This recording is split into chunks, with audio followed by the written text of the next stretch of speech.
Dear student, তোমরা শুনতে পাচ্ছ আমাকে?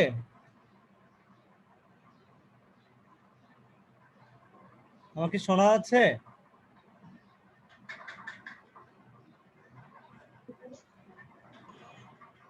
তোমরা কি শুনতে পাচ্ছ? জি স্যার। ওকে, আচ্ছা ঠিক আছে।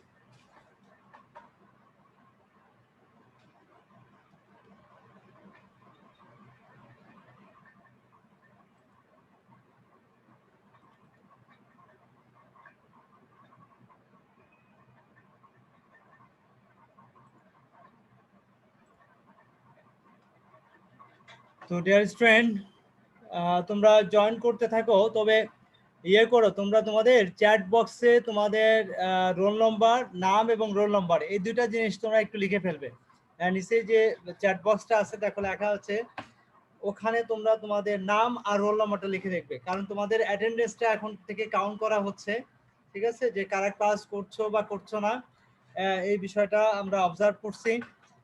তো এখন তোমরা যারাই ক্লাসে অ্যাটেন্ড করছো তারা চ্যাট বক্সে তোমাদের নামটা অবশ্যই লিখে ফেলবে, নাম এবং রোল নাম্বারটা। ঠিক আছে, সাথে সেকশন, যেহেতু তোমরা একাধিক সেকশন এখানে ইনক্লুডেড, সে কারণে সাথে সেকশনটাও লিখবে। ওকে, নাম, রোল এবং সেকশন, এই তিনটা জিনিস তোমরা একটু লিখে ফেলবে চ্যাট বক্সে। একবার লিখবে, দুইবার লেখার দরকার নেই, একবারই লিখলেই হবে। ওকে,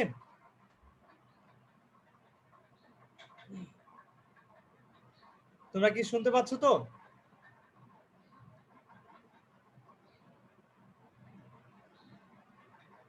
তোমরা শুনতে পাচ্ছ তো আমাকে?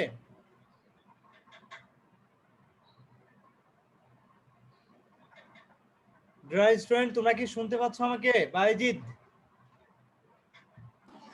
জি স্যার, শোনা যাচ্ছে শোনা যাচ্ছে। শোনা যাচ্ছে না? ওকে ওকে, ঠিক আছে। তো তাহলে আমরা আমাদের ক্লাসের কার্যক্রম শুরু করি ইনশাআল্লাহ। ঠিক আছে, বাকিরা জয়েন করতে থাক, আমরা আমাদের ক্লাসের কার্যক্রম ফরমালি শুরু করি। তো ডিয়ার স্টুডেন্ট, আসসালামু আলাইকুম। আশা করি তোমরা সবাই ভালো আছো। আশা করি তোমরা সবাই ভালো আছো। আমরা ঢাকা সিটি কলেজ কর্তৃক আয়োজিত এই অনলাইন ক্লাসে তোমাদের সবাইকে স্বাগত জানাচ্ছি। সাথে আছি আমি মোহাম্মদ বাদশাহ Alamgir, associate professor, department of marketing, Dhaka city college. তো ডিয়ার স্টুডেন্ট, আজকে মূলত আমরা উৎপাদন ব্যবস্থাপনা ও বিপণনের দ্বিতীয় পত্রের চতুর্থ অধ্যায় নিয়ে আলোচনা করব। চতুর্থ অধ্যায়ের নাম হচ্ছে বাজার বিভক্তিকরণ ও বিপণন মিশ্রণ। আমরা সম্পূর্ণটা শেষ করতে পারবো না, কারণ চ্যাপ্টারটা বেশ বড়। আমরা মূলত এটার অংশবিশেষ, অর্থাৎ প্রথম অংশ নিয়ে আমরা মূলত আলোচনা করবো ইনশাআল্লাহ। ঠিক আছে, আমরা নেক্সট ক্লাসে আমরা বাকি অংশটুকু শেষ করব। তো তো আজকে মূলত আমরা এর অংশ বিশেষ, অর্থাৎ প্রথম কিছু অংশ নিয়ে আমরা আলোচনা করব। তো এই চ্যাপ্টারে দেখো, এখানে যে বিষয়টা তোমরা স্ক্রিনে দেখতে পাচ্ছ, সেটা হচ্ছে এই চ্যাপ্টারগুলো স্টাডি করলে আমরা যে বিষয়গুলো মূলত জানতে পারবো বা শিখতে পারবো বা বুঝতে পারবো, সেই বিষয়গুলো সংক্ষেপে এখানে উপস্থাপন করা হয়েছে। এটা তোমরা একটু দেখে নিও। নেক্সট যেটা আসছে সেটা হচ্ছে নেক্সট টপিক, যেটা আজকের ক্লাসে আলোচনার বিষয়সমূহ, অর্থাৎ আজকের ক্লাসে আমরা মূলত কোন বিষয়গুলো নিয়ে আলোচনা করব সেই বিষয়গুলো এখানে তুলে ধরার চেষ্টা করা হয়েছে। দেখো, প্রথমে হচ্ছে বাজার বলতে কি বোঝায়, বাজারের শ্রেণী বিভাগ, ভোক্তা বাজারের বৈশিষ্ট্য, শিল্প বাজারের বৈশিষ্ট্য, ভোক্তা বাজার বিভক্তিকরণ বলতে কি বোঝায়, বাজারের বৈশিষ্ট্য সমূহ, ভোক্তা বাজার বলতে কি বোঝায়, শিল্প বাজার বা ব্যবসা বাজার বলতে কি বোঝায়, ভোক্তা বাজার শিল্প বাজারের মধ্যে পার্থক্য এবং কার্যকর বাজার বিভক্তিকরণের বিবেচ্য বিষয়। তো প্রায় 10টা টপিক, এই 10টা টপিক নিয়ে আমরা মূলত আজকে আলোচনা করার চেষ্টা করবো ইনশাআল্লাহ। ঠিক আছে, ওকে। তো আমরা আরেকটা বিষয় এখানে আমরা বলে দিচ্ছি, দেখো, বাসায় পড়ার জন্য কিছু বিষয়, অর্থাৎ তোমরা বাসায় এটা স্টাডি করার চেষ্টা করবা। যেমন ভোক্তা বাজারে বিভক্তিকরণের ভিত্তি, তারপরে শিল্প বাজার বিভক্তিকরণের ভিত্তি, বিপণন মিশ্রণ বলতে কি বোঝায়, বিপণন মিশ্রণের উপাদান, ভোক্তা বাজারকে কেন বিপণন মিশ্রণের কেন্দ্রে রাখা হয়, এই 5টা টপিক তোমরা বাসায় স্টাডি করবে। অর্থাৎ সবই পড়তে হবে এখন তোমাদের। তোমাদের পরীক্ষা হবে, এই বিষয়টা কি জানো তোমরা? জি স্যার। আচ্ছা ঠিক আছে, তোমাদের পরীক্ষা হবে এবং সেটা সম্ভবত নভেম্বরের 15 তারিখ থেকে। হ্যাঁ, খুবই অল্প সময় হাতে আছে তোমাদের। এর মধ্যে তোমরা সবাই রেডি হও, নিজেদেরকে প্রিপেয়ার করে ফেলো। অনেকেই তো হয়তো এই কারণে, পরিস্থিতির কারণে পড়াশোনা থেকে কিছুটা দূরে ছিলে, কিন্তু এখন স্যার সবগুলো অধ্যায় কি থাকবে? হ্যাঁ, সরি, সবগুলো অধ্যায় কি থাকবে? হ্যাঁ হ্যাঁ, সবগুলো অধ্যায় থাকবে, একদম ফুল সিলেবাসের উপর পরীক্ষা হবে, ঠিক আছে? ফুল সিলেবাসের উপরে, এবং তোমার যেটা হবে সেটা হচ্ছে সিকিউ এবং এমসিকিউ, ঠিক আছে? সিকিউ না, সরি, তোমাদের ওই যে আমাদের যে ইয়েটা বেসিক্যালি 1 মার্কসের যে কোশ্চেন এবং 2 মার্কসের যে কোশ্চেন, এই জিনিসগুলো একটু বেশি করে পড়তে হবে, ঠিক আছে? কারণ বেসিক্যালি কারণ যেহেতু অনলাইনে পরীক্ষা হবে, সে কারণে দেখা যাচ্ছে যে তোমাদের ব্রড কোশ্চেন বা ওই যে সিকিউ যেটা, ওটা হয়তো অ্যারেঞ্জ করা সম্ভব হবে না। তোমাদের 1 মার্কসের কোশ্চেন যেটা ওই যে জ্ঞানলব্ধ এবং আরেকটা কি যেন বলে, শিক্ষালব্ধ এবং জ্ঞানলব্ধ যে কোশ্চেন, তাই না? জ্ঞানমূলক বা শিক্ষামূলক যে কোশ্চেন গুলো, সেগুলোর উপর বেসিক্যালি কোশ্চেন হবে। ওকে, 1 এবং 2 মার্কসের যে কোশ্চেন গুলো, এইগুলো ভালো করে পড়তে হবে, এবং পুরো অধ্যায় মিলে মানে পুরো 10টা চ্যাপ্টারই কিন্তু আমাদের পরীক্ষার অন্তর্ভুক্ত থাকবে। ওকে, তো এটা খেয়াল করো এবং সেভাবে তোমরা প্রিপেয়ার হতে থাকো, নিজেদেরকে সেভাবে প্রিপেয়ার করো। ওকে ডিয়ার স্টুডেন্ট, তো আমরা আজকের ক্লাসে যে টপিকগুলো আছে, টপিকগুলো নিয়ে মোটামুটি আমরা একটু আলোচনা করার চেষ্টা করি বা বোঝার চেষ্টা করব ইনশাআল্লাহ। দেখো, শুরুতেই যেটা আসছে সেটা হচ্ছে যে টপিকটা আসছে সেটা বাজার বলতে কি বোঝায়। বাজার বলতে কি বোঝায় এটা তোমরা জানো অলরেডি, আমরা এগুলো আলোচনা করছি, তারপরে একটু আবার রিভাইজ করে যাচ্ছি। তোমাদের যে জিনিসগুলোতে একটু সমস্যা আছে সেগুলো আমরা মোটামুটি একটু আবার, যাতে তোমরা বুঝতে সুবিধা হয়, যেগুলো ভুলে গেছো সেগুলো আবার রিমাইন্ড দেয়া, এই কারণে আমাদের আবার নতুন করে আমরা চেষ্টা করছি রিভিশন করার ইনশাআল্লাহ। তো দেখো, তো আমরা বাজার বলতে কি বুঝি এটা আমরা জানি যদিও, তারপরে আবার একটু করে যাচ্ছে, আমরা রিমাইন্ড দিয়ে যাচ্ছি আর কি। দেখো, বাজার বলতে সাধারণত কি বোঝায়? অর্থনীতির ভাষায় দেখো, কোন নির্দিষ্ট পণ্যের লেনদেনের সাথে সম্পৃক্ত ক্রেতা এবং বিক্রেতার সমষ্টিকে বাজার বলে। এটা হচ্ছে অর্থনীতির ভাষায়। আর সাধারণ জনগণ কি বলে বাজার বলতে? পণ্য লেনদেনের স্থানকে নির্দেশ করে। এটা হচ্ছে সাধারণ মানুষের কিন্তু ধারণা, মানে যেখানে সাধারণত কোনো পণ্য ক্রয় বিক্রয় করা হয় সেই স্থানকে সাধারণত বাজার বলে। এটা হচ্ছে কিন্তু সাধারণ মানুষের ধারণা, যাদের মূলত এটার সম্পর্কে ডেপথ অফ নলেজ নাই, তারা মূলত এটা বলে যে যেখানে পণ্যের কেনা বেচা হয় সেই জায়গাটাই হচ্ছে বেসিক্যালি বাজার। কিন্তু আমরা কি সেটা বলবো? আমরা কি বাজার বলতে সেটাই বলবো নাকি অন্য কিছু বলবো? আমরা অবশ্যই অন্য কিছু বলবো। সেটা কি বলবো সেটা একটু দেখো। বিপণনে কোনো পণ্য বা সেবার বর্তমান ও সম্ভাব্য ক্রেতার সমষ্টিকে বাজার বলে। ক্লিয়ার? বিপণনে কোনো পণ্য বা সেবার বর্তমান ও সম্ভাব্য ক্রেতার সমষ্টিকে বেসিক্যালি কি বলে? বাজার বলে। এটা আমাদের খেয়াল রাখতে হবে। অ্যাকর্ডিং টু ফিলিপ কটলার কি বলছে সেটা আমাদের একটু খেয়াল করার চেষ্টা করো। অ্যাকর্ডিং টু ফিলিপ কটলার বলছে, দেখো, market is the set of all actual and potential buyers of A product or service. তার মানে বাজার হচ্ছে মূলত সকল বর্তমান এবং সম্ভাব্য ক্রেতার সমষ্টি, অর্থাৎ যারা বর্তমানে পণ্য কিনছে এবং ভবিষ্যতে যারা কিনবে, এই সমস্ত ক্রেতার সমষ্টিকেই বেসিক্যালি বাজার বলা হয়ে থাকে। ওকে, তো তার মানে বাজার কাকে বলে সেটা নিশ্চয়ই তোমরা এখন বুঝতে পারছো। তো ডিয়ার স্টুডেন্ট, এরপরে যে টপিকটা আসছে সেটা হচ্ছে বাজারের বৈশিষ্ট্য সমূহ। দেখো, বাজারের বৈশিষ্ট্য সমূহ, বাজারের বৈশিষ্ট্য কাকে বলে সেটা আমরা একটু জানার চেষ্টা করব। দেখো, বাজার মানে কিন্তু ক্রেতা, একটু আগে আমরা আলোচনা করলাম বাজার মানেই হচ্ছে ক্রেতা। তো এই ক্রেতার বৈশিষ্ট্য কি সেটা আমরা জানবো আমাদের এই টপিকের মাধ্যমে। দেখো, নাম্বার 1, ক্রেতার সমষ্টি। বাজার মানেই কিন্তু ক্রেতার সমষ্টি। একটু আগে আমরা বললাম, আমার ডেফিনেশনের মধ্যে কিন্তু এই বিষয়টা আমরা স্পষ্ট হয়েছি যে বাজার মানেই হচ্ছে মূলত ক্রেতার সমষ্টি। এই কথাটা খেয়াল রাখতে হবে। 2 নম্বর, দেখো, বর্তমান ও সম্ভাব্য ক্রেতা। বর্তমান ও সম্ভাব্য ক্রেতা, তার মানে বাজারের মধ্যে কিন্তু বর্তমান এবং সম্ভাব্য ক্রেতা, দুই ধরনের ক্রেতাই কিন্তু ইনক্লুড থাকবে। এটা আমাদের মাথায় রাখতে হবে। 3 নম্বর, দেখো, ব্যক্তি বা প্রতিষ্ঠান। বাজার কিন্তু কোনো ব্যক্তিও হতে পারে, আবার কোনো প্রতিষ্ঠানও হতে পারে। তার মানে শুধু যে ব্যক্তি ক্রয় করে তা কিন্তু নয়, অনেক সময় অনেক প্রতিষ্ঠানও ক্রয় করে। এখন প্রশ্ন হতে পারে প্রতিষ্ঠান আবার কিভাবে ক্রয় করে? হ্যাঁ, দেখো, ঢাকা সিটি কলেজকে একটা প্রতিষ্ঠান, তোমাদের এই যে পরীক্ষার জন্য প্রচুর পরিমাণ খাতা লাগে, তো খাতাগুলো কি ক্রয় করতে হয়? তো এই ক্রয় করে কে? ঢাকা সিটি কলেজ ক্রয় করে। এখন ঢাকা সিটি কলেজ ক্রয় করে কি? ঢাকা সিটি কলেজ আবার কেন ক্রয় করে? এটা জড় পদার্থ কেন ক্রয় করে? এটা কোশ্চেন হতে পারে। তো ঢাকা সিটি কলেজের পারচেজ কমিটি আছে, ক্রয় কমিটি আছে, তারা মূলত ঢাকা সিটি কলেজের পক্ষ হয়ে পণ্য ক্রয় করে থাকে। কিন্তু আলটিমেটলি বলতে হবে এটা ঢাকা সিটি কলেজ ক্রয় করে, ঠিক আছে? এটা ব্যক্তি ক্রয় করে না। আর ব্যক্তি যখন তার নিজেদের প্রয়োজনে ক্রয় করে তখন সেটাকে আমরা বলি ব্যক্তি ক্রয় করে। ওকে, তো ডিয়ার স্টুডেন্ট, তার মানে ব্যক্তি বা প্রতিষ্ঠান হতে পারে বাজার। 4 নম্বর, দেখো, উপযোগ। এখানে মাথায় রাখতে হবে যে এখানে অবশ্যই ক্রেতাদের জন্য কি হবে, এক ধরনের উপযোগ সৃষ্টি হবে এখানে, ঠিক আছে? ক্রেতাদের জন্য কি হতে হবে, উপযোগ সৃষ্টি হবে, উপযোগ তৈরি হবে, সুবিধা তৈরি হবে।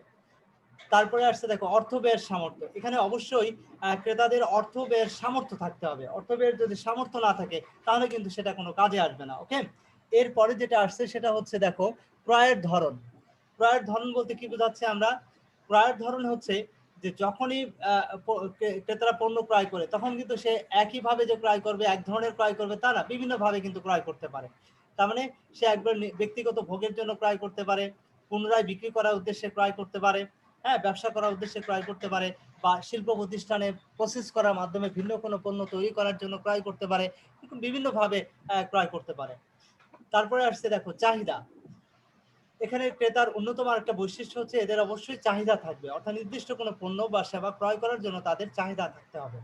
বাজারের সন্তুষ্টি, অবশ্যই মাথায় রাখতে হবে যে বাজারের অন্যতম একটা বৈশিষ্ট্য হচ্ছে এখানে তাদের সন্তুষ্টিটা কিন্তু খুবই গুরুত্বপূর্ণ, স্যাটিসফ্যাকশনটা কিন্তু ভেরি মাচ ইম্পর্টেন্ট। অর্থাৎ স্যাটিসফ্যাকশন যদি না থাকে তাহলে ক্রেতারা কিন্তু পণ্য ক্রয় করতে পারবে না। দেন এরপরে যেটা আসছে ক্রয়ের অধিকার। ক্রয়ের অধিকার অর্থাৎ এক্ষেত্রে বলা হচ্ছে যে ক্রয়ের অধিকার থাকতে হবে। হ্যাঁ, ক্রেতাদের পণ্যটি ক্রয়ের ব্যাপারে তাদের একটা রাইট থাকতে হবে, অধিকার থাকতে হবে। তারপরে অর্থ ব্যয়ের ইচ্ছা, অবশ্যই তাদের নির্দিষ্ট কোনো পণ্য ক্রয় করার জন্য তাদের কাছে যে অর্থ আছে সেটা ব্যয় করার ইচ্ছা থাকতে হবে। তো এই সমস্ত বৈশিষ্ট্যগুলো যদি থাকে তাহলে সেটাকে আমরা বাজার হিসেবে গণ্য করব বা ক্রেতা হিসেবে গণ্য করব। তো প্রিয় শিক্ষার্থীরা, আমরা নেক্সট টপিকে চলে যাচ্ছি, বাজারের শ্রেণী বিভাগ। দেখো এখানে আমরা একটু আগে আমরা বাজার সম্পর্কে আলোচনা করলাম, এখন আমরা বাজারের শ্রেণী বিভাগ নিয়ে আমরা আলোচনা করবো ইনশাল্লাহ। তো এখানে যে বিষয়টা বোঝাতে চাইছে সেটা একটু খেয়াল করো, সেটা হচ্ছে যে বাজারকে আমরা বেসিক্যালি দুই ভাগে ভাগ করছি। একটা হচ্ছে ভোক্তা বাজার আর একটা হচ্ছে কি শিল্প বাজার। তো ভোক্তা বাজার আর শিল্প বাজার, তো ভোক্তা বাজার কাকে বলে? যে বাজারে ক্রেতারা শুধুমাত্র ভোগ করার উদ্দেশ্যে পণ্য ক্রয় করে ওই বাজারকে বেসিক্যালি ভোক্তা বাজার হিসেবে গণ্য করা হয়ে থাকে। দেন শিল্প বাজার কাকে বলে? শিল্প বাজার হচ্ছে দেখো শিল্প বাজার বা ব্যবসা বাজার। শিল্প বাজার বা ব্যবসা বাজার হচ্ছে ওই বাজার যে বাজারে ক্রেতারা পুনরায় বিক্রি করার উদ্দেশ্যে পণ্য ক্রয় করে অথবা প্রসেসিং এর মাধ্যমে ভিন্ন কোনো পণ্য তৈরি করার উদ্দেশ্যে ক্রয় করে থাকে। তো সেই ধরনের ক্রেতাকে আমরা বলি শিল্প বাজার অথবা ব্যবসা বাজার। শিল্প বাজার মানে কিন্তু প্রসেস করে ভিন্ন কোনো পণ্য তৈরি করবে, আর ব্যবসা বাজার মানে হচ্ছে পুনরায় বিক্রি করার উদ্দেশ্যে ক্রয় করবে। তো এইভাবে বাজারকে আমরা দুই ভাগে ভাগ করতে পারি। তো ডিয়ার স্টুডেন্ট, আমরা শিল্প বাজার বা ব্যবসা বাজারকে আমরা আবার চার ভাগে ভাগ করতে পারি। কি কি সেটা দেখো। নাম্বার 1, উৎপাদকের বাজার। উৎপাদক আছে না যাওয়ার পথে, হ্যাঁ এটা বিপদ পাশে আমার রাস্তার এই পাশে। এই তোমরা নিজেকে মিউট করে ফেলো, কথা শোনা যাচ্ছে তোমাদের। ওই করে না যাও স্টেডিয়ামটা পার হয়ে গেছে।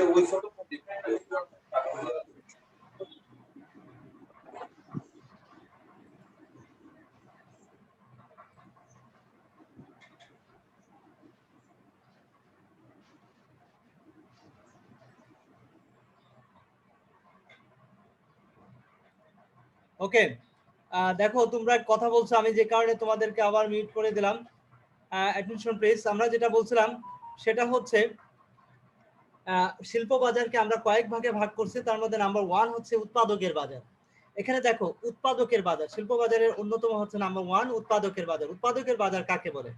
উৎপাদকের বাজার বলতে আমরা বুঝি যে বাজারে পুনরায় প্রসেস করার মাধ্যমে ভিন্ন কোনো পণ্য তৈরি করার উদ্দেশ্যে যখন কাঁচামাল ক্রয় করে যারা, তাদেরকে আমরা বলছি উৎপাদকের বাজার। পুনঃ বিক্রেতার বাজার কাকে বলে? দেখো পুনরায় বিক্রি করার উদ্দেশ্যে পণ্য ক্রয় করা হয়, পুনরায় বিক্রি করার উদ্দেশ্যে পণ্য ক্রয় করা হচ্ছে, এই ধরনের বাজারকে আমরা বলছি পুনঃ বিক্রেতার বাজার। দেন এরপরে আসছে সরকারি বাজার। সরকারি বাজার কি? তার মানে সরকারও কিন্তু মাঝে মধ্যে পণ্য ক্রয় করে, এটা তোমরা নিশ্চয় জেনে থাকবে যে বিভিন্ন মৌসুমে যখন কৃষকরা ন্যায্য মূল্য যাতে পায় সে কারণে কৃষকদের কাছ থেকে ন্যায্য মূল্যে তারা বিভিন্ন ধরনের কৃষি ফসল তারা কি করে ক্রয় করে থাকে। তো সরকার কি সরাসরি ক্রয় করে? হ্যাঁ, সরকারের বিভিন্ন এজেন্সি বা সংস্থা আছে যারা মূলত সরকারের পক্ষ হয়ে তারা পণ্য ক্রয় করে থাকে। এক্সকিউজ মি, যেটা বলছিলাম আমরা সরকারি বাজার। আর নেক্সট লাস্ট ওয়ান যেটা প্রাতিষ্ঠানিক বাজার। প্রাতিষ্ঠানিক বাজার কাকে বলে? প্রাতিষ্ঠানিক বাজার হচ্ছে যে বাজারে সাধারণত ক্রেতারা তোমার ওই যে প্রতিষ্ঠান ক্রয় করে, কোনো ভোক্তা বা কোনো উৎপাদনকারী প্রতিষ্ঠান বা কোনো বিক্রেতা পুনরায় বিক্রি করার উদ্দেশ্যে তা কিন্তু নাই। অর্থাৎ প্রতিষ্ঠান তার নিজের প্রয়োজনে পণ্য ক্রয় করে থাকে। যেমন একটু আগে আমরা উদাহরণ দিয়েছিলাম ঢাকা সিটি কলেজকে, ঢাকা সিটি কলেজ তার প্রয়োজনীয় জিনিসপত্র তারা ক্রয় করে থাকে। যেমন তোমাদের পরীক্ষার সময় কাগজপত্র প্রয়োজন হয়, স্টেশনারি প্রয়োজন হয়, সেগুলো তারা ক্রয় করে। তো এই ধরনের ক্রেতাকে বলা হয় প্রাতিষ্ঠানিক বাজার। তো প্রিয় শিক্ষার্থীরা, শিল্প বাজার বা ব্যবসা বাজারকে আমরা এই 4 ভাগে ভাগ করতে পারি। আমরা নেক্সট টপিকে চলে যাচ্ছি। ভোক্তা বাজার বলতে কি বোঝায়? দেখো একটু খেয়াল করে, ভোক্তা বাজার বলতে আমরা সাধারণত দেখো কাকে বুঝি? যারা ভোগ করার উদ্দেশ্যে পণ্য ক্রয় করে, অর্থাৎ চূড়ান্তভাবে যারা পণ্যটি ভোগ করবে, কনজিউম করবে, এই উদ্দেশ্যে যারা পণ্য ক্রয় করে তাদেরকে আমরা ভোক্তা বাজার বলে থাকি। তো প্রিয় শিক্ষার্থীরা, এরপরে যেটা আসছে সেটা হচ্ছে এরপরে যে পয়েন্টটা আসছে সেটা কি? সেটা হচ্ছে তোমার যে ভোক্তা বাজার, মানে ভোক্তা বাজার বলতে আমরা কি বুঝি সেটা সম্পর্কে according to Philip Butler and Gary Armstrong কি বলছে সেটা আমরা একটু জেনে নিই। এক্ষেত্রে যেটা বলা হচ্ছে, দেখো, consumer market consist of all the individuals and household who buy or acquire goods and services for personal consumption. অর্থাৎ ওই সকল ব্যক্তি বা পরিবার নিয়ে ভোক্তা বাজার গঠিত যারা ব্যক্তিগত ভোগের উদ্দেশ্যে পণ্য বা সেবা ক্রয় করে বা সংগ্রহ করে থাকে। প্রিয় শিক্ষার্থীরা, নিশ্চয় তোমরা এটা বুঝতে পেরেছো। দেন এর পরের টপিকে আমরা চলে যাচ্ছি, ভোক্তা বাজারের বৈশিষ্ট্য। দেখো, ভোক্তা বাজারের বৈশিষ্ট্য বলতে আমরা কি বুঝি? ভোক্তা বাজারের বৈশিষ্ট্য, দেখো, ভোক্তা বাজার মানে যারা ভোগ করার উদ্দেশ্যে পণ্য ক্রয় করে তাদের কিছু স্বতন্ত্র বৈশিষ্ট্য আছে। এটা আমরা জানি, সহজ বিষয়, তারপরেও আমরা একটু আলোচনা তোমাদের বোঝার সুবিধার জন্য আরেকটু সংক্ষেপে আলোচনা করার চেষ্টা করতেছি। দেখো, ভোক্তা বাজারের অন্যতম বৈশিষ্ট্য হচ্ছে নাম্বার 1 হচ্ছে গঠন। অর্থাৎ এক্ষেত্রে ভোক্তাদেরকে নিয়েই মূলত ভোক্তা বাজার গঠিত হয়ে থাকে। যারা ক্রেতা ভোগের উদ্দেশ্যে পণ্য ক্রয় করে তাদেরকে নিয়ে মূলত ভোক্তা বাজার গঠিত। ক্রেতার সংখ্যা, এখানে ক্রেতার সংখ্যা খুবই অনেক বেশি থাকে, কারণ এখানে প্রত্যেকেই কিন্তু পণ্য ক্রয় করে। অর্থাৎ যারাই ভোগ করে তারাই কিন্তু পণ্য ক্রয় করে, মানে ভোগের উদ্দেশ্যে পণ্য ক্রয় করে থাকে। তো এখানে ক্রেতার সংখ্যা অনেক বেশি। এরপরে আসছে ব্যবহার। এখানে সাধারণত এরা কি করে? এরা সাধারণত নিজেদের ব্যবহারের উদ্দেশ্যেই কিন্তু পণ্যটি ক্রয় করে থাকে। বন্টন প্রণালী, এখানে সাধারণত ভোগ্য পণ্যের বন্টন প্রণালীটা অনেক দীর্ঘ হয়ে থাকে। কেন দীর্ঘ হয়ে থাকে? কারণ এখানে ক্রেতারা বা ভোক্তারা কিন্তু ছড়িয়ে ছিটিয়ে থাকে। দেখো, বাংলাদেশের কথা যদি আমরা চিন্তা করি, বাংলাদেশের অলি গলিতে ছিটনা বিভিন্ন জায়গাতে কিন্তু ক্রেতারা অবস্থান করে। এখন তাদের সবার কাছে যদি আমাদের পণ্য পৌঁছাতে হয়, তাহলে সেক্ষেত্রে আমাদের কি করতে হবে? বন্টন প্রণালীটাকে দীর্ঘ করতে হবে, লম্বা করতে হবে। তাহলে না হলে কিন্তু তাদের সবার কাছে আমরা পণ্য পৌঁছাতে পারবো না।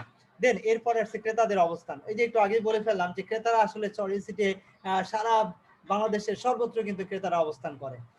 ক্রয় বিবেচনা, এক্ষেত্রে সাধারণত পণ্যটি ক্রয় করার সময় তারা যেটা বিবেচনা করে যে এটা আসলে তাদের জন্য কতটা কার্যকরী হবে এবং তাদের ক্রয় সীমার মধ্যে আছে কিনা, তাদের ক্রয় মূল্য যেটা সেটা আসলে তাদের সীমার মধ্যে আছে কিনা, এই বিষয়গুলো তারা কনসিডার করে থাকে। ক্রয়ের পরিমাণ, এরা সাধারণত একবারে বেশি পণ্য ক্রয় করে না, কিন্তু অল্প অল্প করে ক্রয় করে, কিন্তু বারবার ক্রয় করে। যখন যতটুকু প্রয়োজন ততটুকুই তারা ক্রয় করে থাকে। ক্রয় ক্ষমতা, এক্ষেত্রে বলা হচ্ছে যারা তাদের ক্রয় ক্ষমতা সাধারণত খুব বেশি থাকে না, সবার সামর্থ্য একরকম থাকে না। এখানে কারোর ক্ষমতা হয়তো বেশি ক্রয় ক্ষমতা, কারোর হয়তো কম থাকে। তবে সাধারণত ক্রয় ক্ষমতা বেশি থাকলেও অনেক সময় তারা একবারে অনেক বেশি পণ্য ক্রয় করে না। দেন এরপর আসছে ক্রয়ের পৌনঃপুনিকতা। ক্রয়ের পৌনঃপুনিকতার ক্ষেত্রে বলা হচ্ছে যে এখানে সাধারণত ক্রেতারা বারবার ক্রয় করে, মানে ফ্রিকোয়েন্টলি তারা পণ্যটি ক্রয় করতে থাকে। এরপরে যেটা আসছে সেটা হচ্ছে সিদ্ধান্ত গ্রহণ প্রক্রিয়া। ক্রেতারা সাধারণত সিদ্ধান্ত গ্রহণ প্রক্রিয়া, তাদের সিদ্ধান্ত গ্রহণ প্রক্রিয়াটা আসলে কিভাবে আসে? সিদ্ধান্ত গ্রহণ প্রক্রিয়াটা কিন্তু তাদের ফ্যামিলি, পরিবার থেকে আসতে পারে, পরিবারের দ্বারা প্রভাবিত হয়ে আসতে পারে, সমাজের যারা নেতা গোষ্ঠী থাকে তাদের মাধ্যমে আসতে পারে, বন্ধু বান্ধবের দ্বারা প্রভাবিত হয়ে তাদের সিদ্ধান্তটা আসতে পারে। যাই হোক, এরকম বিভিন্ন মানুষের দ্বারা প্রভাবিত হয়ে, বিজ্ঞাপনের দ্বারা প্রভাবিত হয়ে তাদের পণ্য ক্রয়ের সিদ্ধান্তটা আসতে পারে। এইভাবে তারা তাদের পণ্য ক্রয়ের সিদ্ধান্তটা আসলে আসতে পারে। দেন এরপরে যেটা আসছে সেটা হচ্ছে পণ্যের একক প্রতি মূল্য। অর্থাৎ এক্ষেত্রে বলা হচ্ছে যে যেহেতু ক্রেতারা আসলে একবারে বেশি পণ্য ক্রয় করে না, অল্প অল্প পরিমাণ পণ্য ক্রয় করে, সেখানে একক প্রতি তুলনামূলকভাবে পণ্যের দাম একটু বেশি হয়ে থাকে। পণ্য জ্ঞান, এখানে ক্রেতাদের কিন্তু পণ্য সম্পর্কে যে অগাধ জ্ঞান থাকে তা কিন্তু না। মোটামুটি ভাবে তাদের যেহেতু এটা প্রয়োজন, সে কারণে তারা মোটামুটি ভাবে এটা জেনে তারপরে তারা পণ্যটি ক্রয় করার চেষ্টা করে। দেন এরপরে আমরা নেক্সট টপিকে চলে আসছি। এগুলো ছিল মূলত ভোক্তা বাজারের বৈশিষ্ট্য, যারা ভোগ্য পণ্য ক্রয় করে থাকে ওই সমস্ত ক্রেতাদের বৈশিষ্ট্য। এরপরে চলে আসছে আমরা শিল্প বাজার কাকে বলে, তারপর আমরা শিল্প বাজারের বৈশিষ্ট্য সম্পর্কে আমরা জানবো ইনশাআল্লাহ। দেন প্রথমেই চলে আসো শিল্প বাজার কাকে বলে। প্রিয় শিক্ষার্থীরা, শিল্প বাজার সম্পর্কে বলা হচ্ছে, দেখো যে শিল্প বাজার হচ্ছে ওই সকল বাজারকে বোঝায়, শিল্প বাজার বলতে যে বাজারে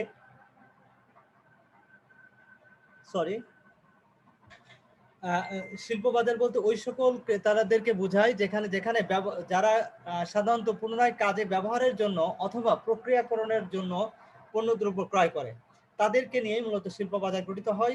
শিল্প বাজারের সদস্যরা সাধারণত যেটা করে সেটা হচ্ছে যে কাঁচামাল, যন্ত্রপাতি, যন্ত্রাংশ ইত্যাদি তারা ক্রয় করে থাকে, যা অন্য কোনো পণ্য উৎপাদনের কাজে ব্যবহৃত হয়ে থাকে। প্রিয় শিক্ষার্থীরা, নেক্সট যেটা আসছে সেটা হচ্ছে যে অ্যাকর্ডিং টু ফিলিপ কটলার কি বলছে এই শিল্প বাজার সম্পর্কে। তিনি বলতে চাইছেন, দেখো যে শিল্প বাজার হচ্ছে ওই সকল ব্যক্তি বা প্রতিষ্ঠানে গঠিত যারা অন্য কোনো পণ্য বা সেবা উৎপাদনের জন্য পণ্য বা সেবা তারা ক্রয় করে থাকে, যা অন্যদের কাছে বিক্রয় বা ভাড়া বা সরবরাহ করা হয়। তো এই হচ্ছে বেসিক্যালি শিল্প বাজার বা শিল্প ক্রেতা। নেক্সট হচ্ছে শিল্প বাজারের বৈশিষ্ট্য। দেখো ভোক্তা বাজারের মতো শিল্প বাজারে কিছু বৈশিষ্ট্য আছে স্বতন্ত্র, সেগুলো কি? নাম্বার 1, দেখো গঠন। শিল্প বাজার সাধারণত পুনরায় যারা পণ্য বিক্রি করার উদ্দেশ্যে প্রসেস করার মাধ্যমে পণ্য ক্রয় করে তাদেরকে নিয়ে মূলত শিল্প বাজার গঠিত হয়। তারপরে ব্যবহার, এরা সাধারণত পুনরায় প্রসেস করার মাধ্যমে পণ্যটি কোনোভাবে মানে অন্য কোনো পণ্য তৈরি করার উদ্দেশ্যে সাধারণত তারা পণ্যটি ক্রয় করে থাকে। এরপরে আসছে অবস্থান কাকে বলে। এক্ষেত্রে বলা হচ্ছে যে এদের অবস্থান সাধারণত যেটা হয় সেটা হচ্ছে যে এদের অবস্থান কোথায় থাকে। এরা সাধারণত যেটা করে একবারে অনেক বেশি পরিমাণ ক্রয় করে থাকে, কারণ এদের পণ্যটি প্রসেস করার জন্য অনেক পরিমাণ, যাতে কখনো উৎপাদন কাজ ব্যাহত না হয়, সে কারণে তারা অনেক বেশি পরিমাণ পণ্য ক্রয় করে এবং এরা সাধারণত নির্দিষ্ট একটা অঞ্চলে সাধারণত অবস্থান করে, কারণ শিল্প প্রতিষ্ঠান কিন্তু সব জায়গাতে গড়ে ওঠে না, এটা খেয়াল রাখতে হবে। ওকে, দেন এরপর আসছে ক্রয়ের পরিমাণ। এরা সাধারণত একবারে অনেক বেশি পরিমাণ পণ্য ক্রয় করে থাকে। ক্রেতার সংখ্যা, এখানে কিন্তু ক্রেতার সংখ্যা অনেক বেশি থাকে না, কারণ উৎপাদনকারী প্রতিষ্ঠান বা দেখা গেল যারা পুনরায় পণ্য বিক্রি করার কাজ করে এদের সংখ্যা কিন্তু খুব বেশি থাকে না, এরা তুলনামূলক এদের সংখ্যা খুবই কম। দেন এরপরে আসছে ক্রয়ের পৌনঃপুনিকতা। এরা কিন্তু একবারে যেহেতু অনেক বেশি পরিমাণ পণ্য ক্রয় করে, তার মানে এটা প্রতিদিন বা বারবার ক্রয় করে না, একবারে বেশি পরিমাণ পণ্য ক্রয় করে থাকে, যেহেতু তাদের সবসময় এটা প্রয়োজন হয়। দেন এরপরে আসছে একক প্রতি মূল্য। এক্ষেত্রে বলা হচ্ছে যে এদের এই ধরনের পণ্যের একক প্রতি মূল্য তুলনামূলক কম থাকে। কেন? কারণ এরা যেহেতু একবারে অনেক বেশি পণ্য ক্রয় করে, সে কারণে পার ইউনিট কস্ট তাদের আসলে কিছুটা কম পড়ে। দেন এরপরে আসছে পেশাগত ক্রয়। এটা সাধারণত প্রফেশনালি ক্রয় বলা হয়। এটা সাধারণত যেহেতু ভোগের উদ্দেশ্যে পণ্য ক্রয় করা হয় না, তার মানে এই ধরনের ক্রয়কে সাধারণত পেশাগত ক্রয় বলা হয়ে থাকে। ক্রয় ক্ষমতা, এক্ষেত্রে বলা হচ্ছে যে এদের ক্রয় ক্ষমতা নিয়ে সমস্যা নেই, ক্রয় সামর্থ্য যথেষ্ট পরিমাণ থাকে। আর যাদের ক্রয় ক্ষমতা না থাকে তাদের লোনেরও ব্যবস্থা থাকে, যে কারণে তাদের উৎপাদনকারী প্রতিষ্ঠানের তাদের যে পরিমাণ পণ্য যখন যেটা প্রয়োজন তারা ঠিকই কিন্তু সেটা ক্রয় করে নেয়। দেন এরপরে আসছে মুনাফা অর্জন। এরা সাধারণত ক্রয় করার উদ্দেশ্যই থাকে মুনাফা অর্জন করা, অর্থাৎ পুনরায় বিক্রি করুক অথবা দেখা যাচ্ছে উৎপাদন কাজে ব্যবহার করুক, এদের উদ্দেশ্যই হচ্ছে পুনরায় সেটা কি করা, প্রফিট আর্ন করা, অর্থাৎ সেটা বিক্রয়ের মাধ্যমে হোক, পুনরায় বিক্রি করার মাধ্যমে হোক, অথবা দেখা যাচ্ছে প্রসেস করে ভিন্ন কোনো পণ্য তৈরি করার মাধ্যমে হোক, তাদের উদ্দেশ্যই হচ্ছে যে তারা প্রফিট আর্ন করবে। বন্টন প্রণালী, এই ধরনের পণ্যের ক্ষেত্রে সাধারণত বন্টন প্রণালী খুব বেশি দীর্ঘ হয় না, তুলনামূলক কম দীর্ঘ হয়ে থাকে এবং এর মাধ্যমে সাধারণত পণ্য বন্টন করা হয়ে থাকে। পণ্য জ্ঞান, এক্ষেত্রে তাদের পণ্য সম্পর্কে অগাধ জ্ঞান থাকে, কারণ যেহেতু তারা এই বিষয়গুলো নিয়েই তারা ডিল করে, সে কারণে তাদের পণ্য সম্পর্কে যথেষ্ট জ্ঞান রাখতে হয় বা জ্ঞান অর্জন করতে হয়। দেন এরপরে আসছে সরবরাহকারীর সাথে ক্রয় চুক্তি। যারা সাপ্লায়ার তাদের সাথে কিন্তু সবসময় একটা ক্রয় চুক্তি থাকে, একটা এগ্রিমেন্ট থাকে, যাতে কন্টিনিউয়াসলি তারা পণ্য সরবরাহ করে তাদেরকে, যেন তাদের উৎপাদন যাতে কোনোভাবে ব্যাহত না হয় অথবা তাদের বিক্রয় কার্যক্রম কোনোভাবে যাতে ব্যাহত না হয়, সেজন্য তারা কি করে, উৎপাদনকারীদের সাথে এটা চুক্তি করে থাকে। ওকে, সরবরাহকারীর সাথে চুক্তি করে থাকে। এরপরে আসছে অনমনীয় চাহিদা, অর্থাৎ এই ক্ষেত্রে বলা হচ্ছে তাদের চাহিদাটা কিন্তু অনমনীয়, অর্থাৎ এক্ষেত্রে ফ্লেক্সিবল না, অর্থাৎ চাহিদা যে হঠাৎ করে কমে গেল বেড়ে গেল এরকম না, অর্থাৎ তাদের উৎপাদনটা অব্যাহত রাখার জন্য সবসময় মোটামুটি প্রায় একই ধরনের চাহিদা তাদের থাকে। তো এই জন্য বলা হচ্ছে তাদের চাহিদাটা হচ্ছে অনমনীয়। তো প্রিয় শিক্ষার্থীরা, এগুলো ছিল শিল্প বাজারের বৈশিষ্ট্য। আচ্ছা, তোমরা নতুন যারা জয়েন করেছো আমাদের সাথে তাদের উদ্দেশ্যে বলছি, তোমরা চ্যাট বক্সে তোমাদের নাম, রোল, সেকশন এই 3টা জিনিস তোমরা লিখে দেবে। নাম, রোল, সেকশন, ওকে, চ্যাট বক্সে লিখে দেবে, কারণ তোমাদের অ্যাটেন্ডেন্সটা কাউন্ট করা হচ্ছে। এটা একটু খেয়াল করো যে কারা আসলে ক্লাস করতেছো রেগুলার, এই বিষয়টা আমরা অবজার্ভ করছি। তো এই জন্য তোমাদের নাম, রোল এবং সেকশন এই 3টা জিনিস তোমরা চ্যাট বক্সে লিখে দিবে। একবার লিখবে, একজন স্টুডেন্ট একবারই লিখবে, একাধিকবার লিখবে না। আমরা আইডেন্টিফাই করতে যাতে সহজ হয়, মানে এটা খুঁজে পেতে সহজ হয়, এই জন্য তোমরা অবশ্যই একবার লিখবে, 2বার লেখার দরকার নেই। 2বার লিখলে কিন্তু বিরক্ত হবো আমরা, কারণ দেখা যাচ্ছে একই নাম দেখা যাচ্ছে 2বার লিখছো, সেটার প্রয়োজন নাই, একবার লিখলেই হবে। ওকে, তো প্রিয় শিক্ষার্থী, আমরা নেক্সট টপিকে চলে যাচ্ছি। ভোক্তা বাজার এবং শিল্প বাজারের মধ্যে পার্থক্য। আসলে এগুলো তো খুব সহজ বিষয়, এগুলোর বিস্তারিত আলোচনা করার তেমন কিছু নাই। ভোক্তা বাজার আমরা যে এতক্ষণ ধরে যে আলোচনা করছি, নিশ্চয়ই তোমাদের কাছে বিষয়টা স্পষ্ট হয়েছে যে ভোক্তা বাজার এবং শিল্প বাজার বলতে কি বুঝি আমরা, বা এদের মধ্যে পার্থক্যটা বেসিক্যালি কোথায়। তো সে কারণে এটা নিয়ে আমি আর বিস্তারিত আলোচনা করব না, এটা তোমরা আসলে খুবই সহজ একটা বিষয়, এটা তোমরা পারবে আশা করি ইনশাআল্লাহ। নেক্সট টপিকে আমরা চলে আসছি। নেক্সট টপিক হচ্ছে বাজার বিভক্তিকরণ বলতে আমরা কি বুঝি। বাজার বিভক্তিকরণ বলতে আসলে কি বোঝায়, এটাও সহজ একটা বিষয়, তারপরেও আমরা এটা আলোচনা করব তোমাদের কনসেপ্টটা ক্লিয়ার করার জন্য।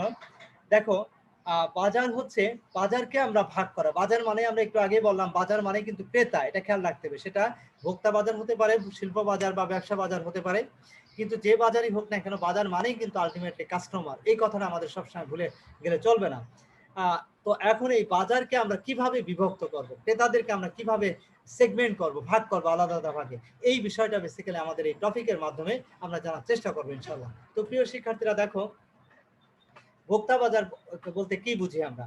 অসম প্রকৃতির সমগ্র বাজারকে সাধারণত সম প্রকৃতির কতগুলো ক্ষুদ্র ক্ষুদ্র ভাগে ভাগ করার যে প্রক্রিয়া, তাকে বেসিক্যালি আমরা কি বলে, বাজার বিভক্তিকরণ বলে থাকি। অর্থাৎ অসম প্রকৃতির সমগ্র বাজারকে, মানে ভ্যারাইটিস, একটা বাজারে কিন্তু ভ্যারাইটিস টাইপের ক্রেতা থাকতে পারে, তো তার মধ্যে থেকে সম প্রকৃতির কতগুলো ক্ষুদ্র ক্ষুদ্র ভাগে ভাগ করার যে প্রক্রিয়া, সেই প্রক্রিয়াকে মূলত আমরা বাজার বিভক্তিকরণ বলি। এখন আমরা একটু উদাহরণের সাহায্যে আমরা যদি বলতে চাই, তাহলে আমরা বলতে পারি এরকম যে, দেখো, একটা বাজারে দেখো অনেক ধনী, অনেক টাকা পয়সা আলা মানুষ থাকতে পারে, কম টাকা আলা মানুষ থাকতে পারে, মাঝারি টাকা পয়সা আলা মানুষ থাকতে পারে, শিক্ষিত ক্রেতা থাকতে পারে, অশিক্ষিত ক্রেতা থাকতে পারে, ছোট ক্রেতা থাকতে পারে, বড় ক্রেতা থাকতে পারে, এরকম বিভিন্ন ধরনের ক্রেতা কিন্তু এখানে থাকতে পারে।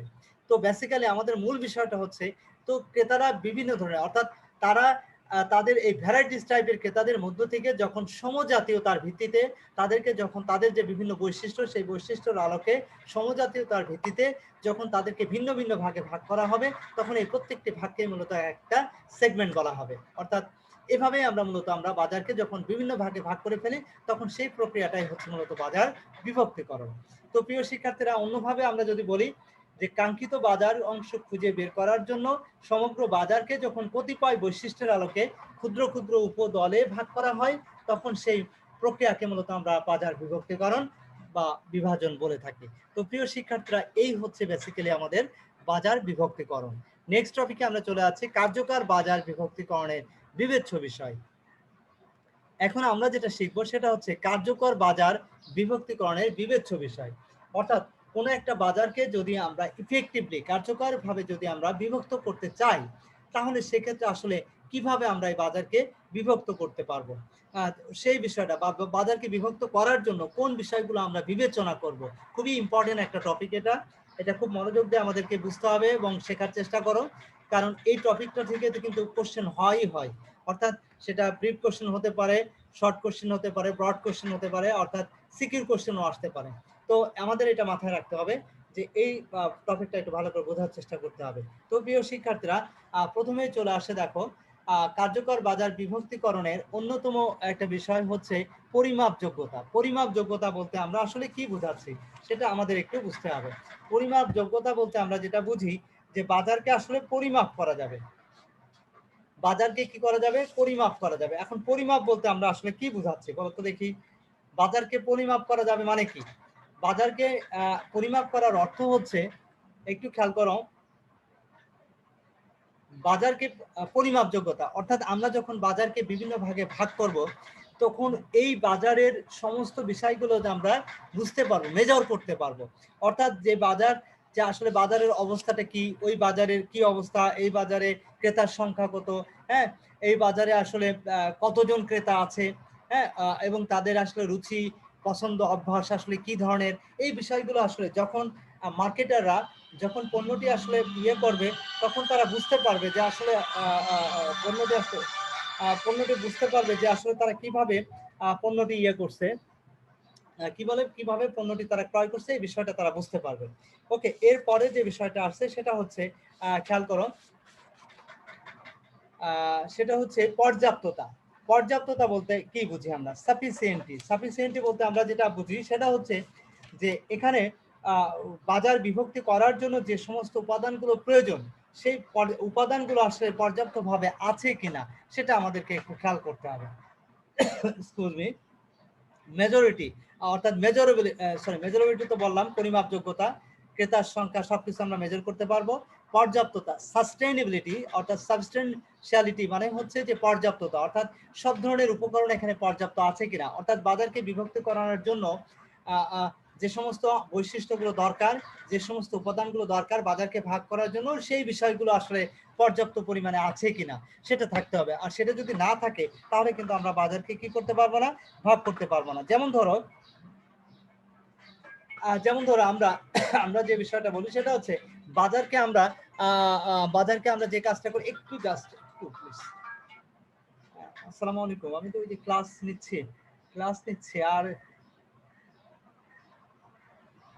হ্যাঁ, আল্লাহ হাফেজ।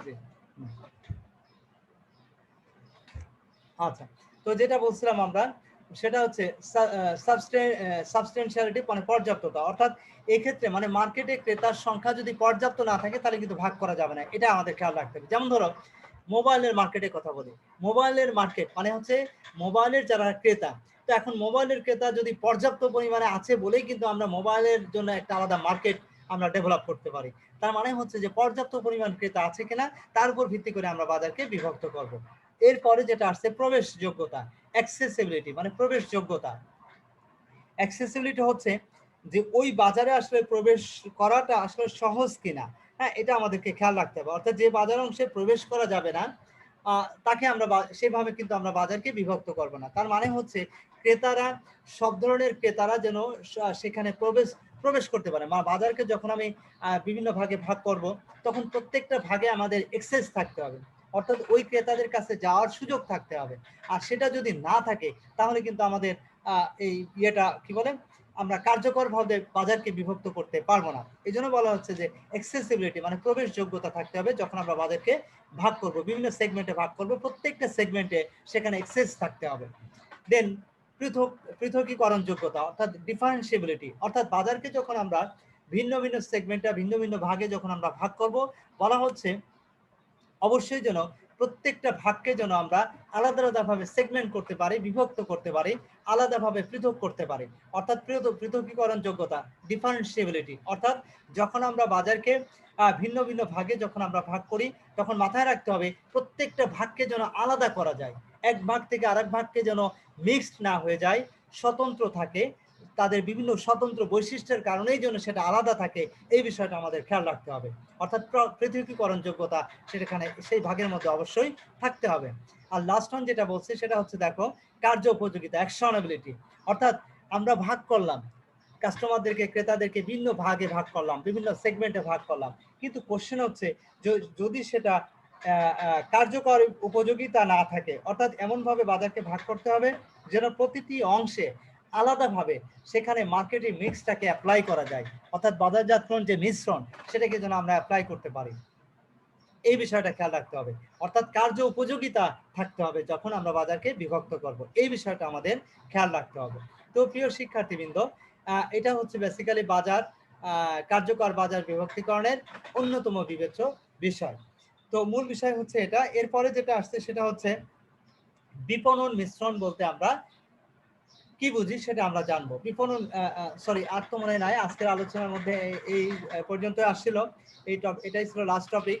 তো প্রিয় শিক্ষার্থীরা আমাদের হাতে এখনো 4 মিনিট সময় আছে, 4 মিনিট 4.5 মিনিট। তো প্রিয় শিক্ষার্থীরা তোমাদের কারো কোনো কোশ্চেন থাকলে আমরা সেগুলো নিয়ে আলোচনা করতে পারি এখন।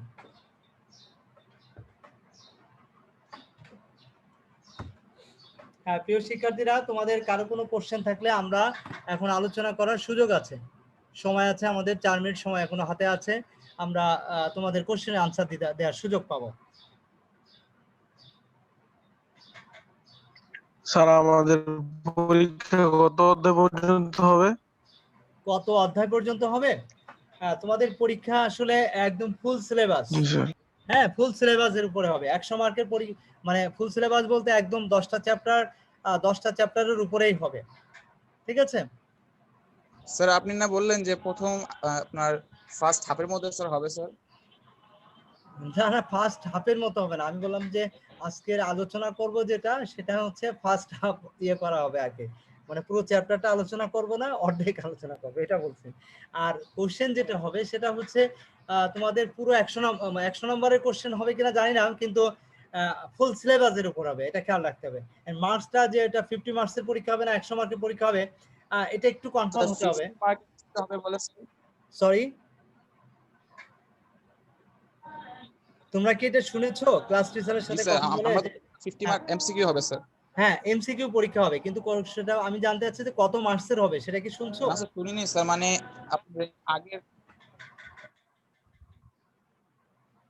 হ্যাঁ বলো, অসুবিধা স্যার নেই। আপনি তো বললেন স্যার আপনার ওই আগের ক্লাসে যে আপনার 50 মার্কে হবে স্যার কোশ্চেনটা স্যার। না আপনি তো আমি একটু বলি তোমাদেরকে, সেটা হচ্ছে বললেন যে 50 মার্কসের না, তোমাদের কত মার্কস হবে সেই বিষয়টা আমি এক্স্যাক্টলি এখন বলতে পারছি না, বাট ফুল সিলেবাসের উপরে হবে এটা কনফার্ম।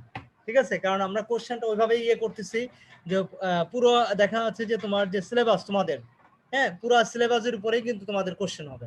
ঠিক আছে, মার্কসটা কত মার্কসের হবে এই বিষয়টা এখনো আমরা কনফার্ম করতে পারি নাই, তবে আমি হয়তো জানতে পারবো নেক্সট ক্লাসের আগে, হয়তো নেক্সট বলতে পারবো এটা যে আসলে কত মার্কসের এক্স্যাক্টলি পরীক্ষা হবে। ঠিক আছে, আর তোমাদের মনে হয় ক্লাস সম্ভবত এই মাসটাই হবে, তারপরে আবার সম্ভবত 24 থেকে 27 তারিখ পর্যন্ত আবার ক্লাস মনে হয় বন্ধ থাকবে মেবি, তাই না?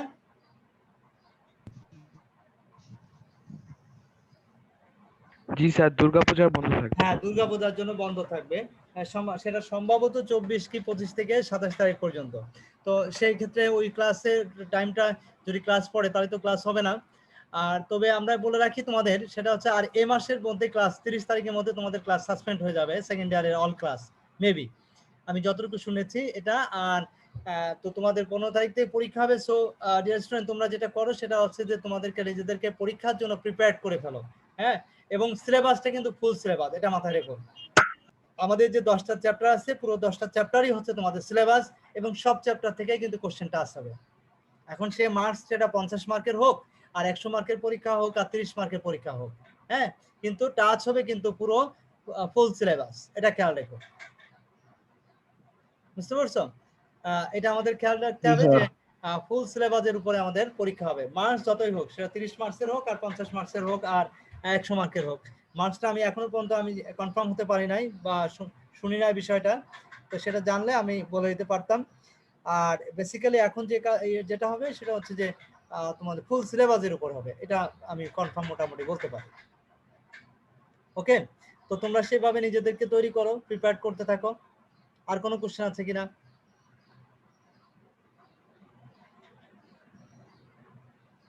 আর কোনো কোশ্চেন আছে কারো? আর তোমরা সবাই চ্যাট বক্সে তোমাদের ইয়ে দিয়েছো, চ্যাট বক্সে তোমাদের রোল লিখেছো? জি স্যার। লিখছো না? আচ্ছা তাহলে আমি চ্যাট বক্স থেকে তোমাদের ইয়েটা কপি করে নিচ্ছি। সরি স্যার আমার রোল নাম্বারটা আছে স্যার, আমার রোলটা স্যার আমার তো ইন্টারনেট দিতে একটু। তোমার রোলটা আছে কিনা, তুমি দিছো কিনা? তুমি কি যদি দাও তাহলে তো অবশ্যই থাকবে। আমি এটা ইয়ে করলাম, ইন্টারনেটের ভিতরে একটু আমি এটা কপি করে সমস্যা নিচ্ছি। হইতেছে স্যার তাই। ওই জি, চ্যাট স্যার। বক্স নিচেই যে চ্যাট বক্স আছে দেখো একটা চ্যাট লেখা আছে, ওইখানে তোমার নাম এবং রোল নম্বরটা লিখলেই হয়ে যাবে। নাম রোল সেকশন, ঠিক আছে।